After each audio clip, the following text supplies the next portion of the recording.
Yeah, I don't know who's who.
Your first and last name?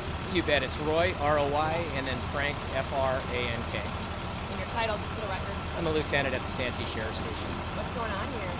You know, this morning at about 6:25, the deputies received a call of an assault in the 14,000 block of El Monte Road.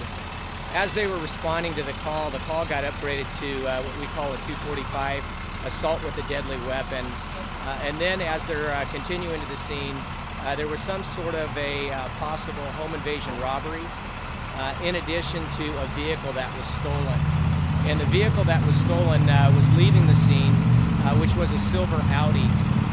As the deputies approached the scene, they saw the vehicle heading on El Monte westbound. They got behind the vehicle, attempted to make a vehicle stop, and the vehicle fled. During that time of pursuit ensued. They took the vehicle all the way to Lake Jennings. The vehicle then went on Lake Jennings southbound, and they pursued the vehicle up on Lake Jennings to Blossom Valley. Unfortunately, during that time, the vehicle collided into another vehicle that was at the intersection of Blossom Valley and Lake Jennings. The deputies did come up to the suspect vehicle, took him into custody, and checked on, obviously, the female that was in the second vehicle. She currently is at the hospital with complaint of pain. We believe that it's minor injury to her. Can you describe the first part of the scene? You said assault. Is it correct to say that that was a stabbing? And describe that for us. My understanding is that there is a possible stabbing, and that the victim of this assault actually is at the hospital with potential stab wounds. That victim was home with some sort, either a spouse or a loved one, and that 911 phone call that came in actually was passed on by one of the loved ones in the house. Did the man who allegedly stabbed this person, did they know each other, or what is that relationship? Was it random? You know, at this point in time, we're at the beginning stages of the investigation. and we don't have the information in regards to if they knew each other. That information actually is coming in now as we speak. When police arrived at that stabbing location, the suspect was still there. They tried to get him and he just hopped in his car and just fled, or what happened?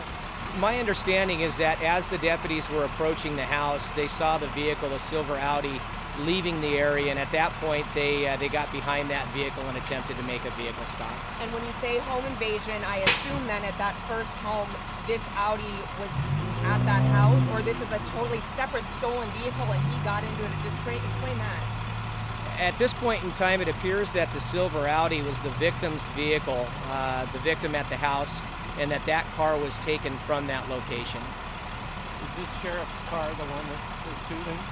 We had multiple cars involved in the pursuit. As they stopped at the scene, some vehicles did move around. However, they approached the driver. They did deploy a taser at that point in time, and a firearm was located in that vehicle. There is a gun in that silver Audi. There was a firearm found inside the silver Audi, and again, the deputies did deploy their tasers and took the person into custody.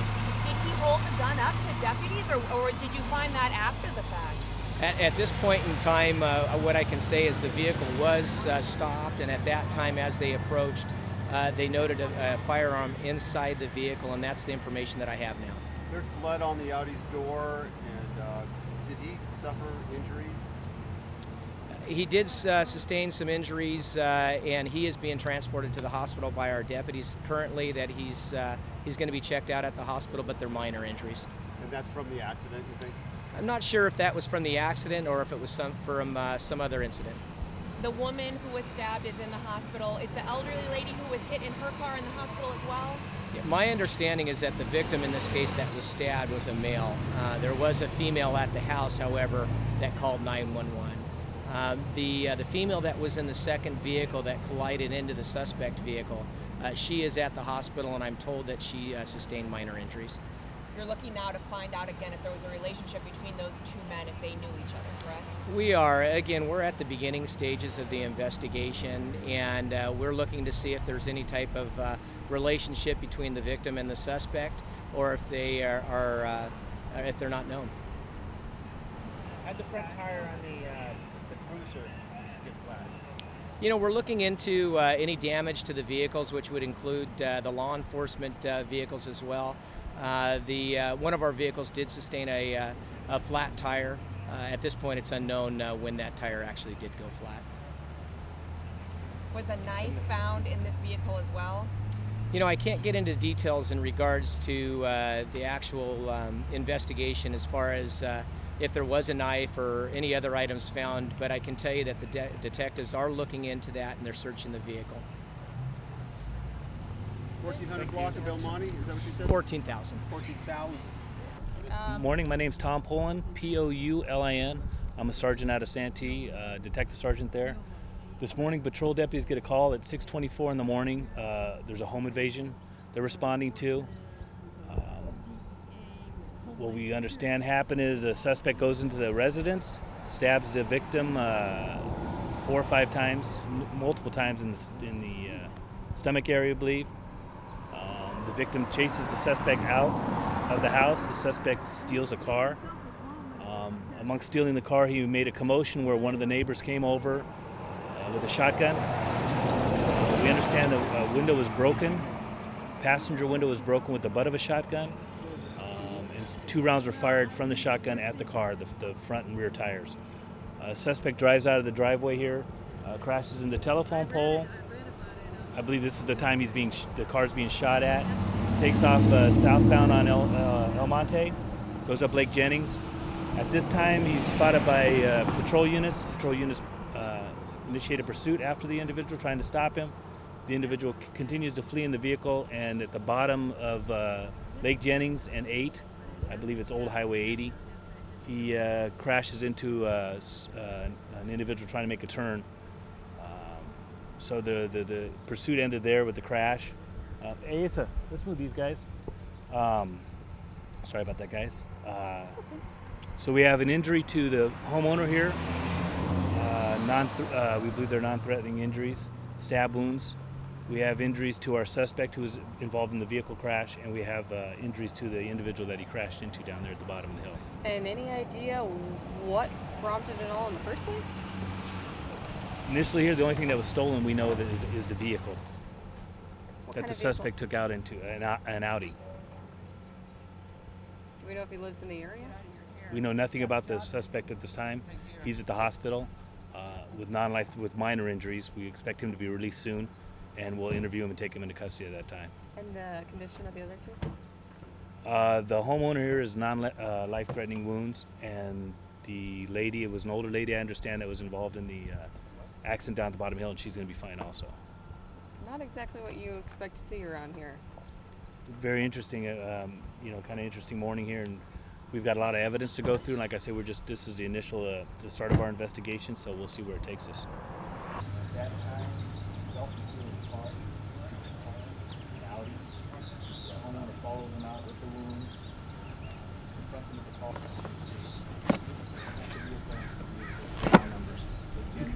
We'll just go to tall numbers.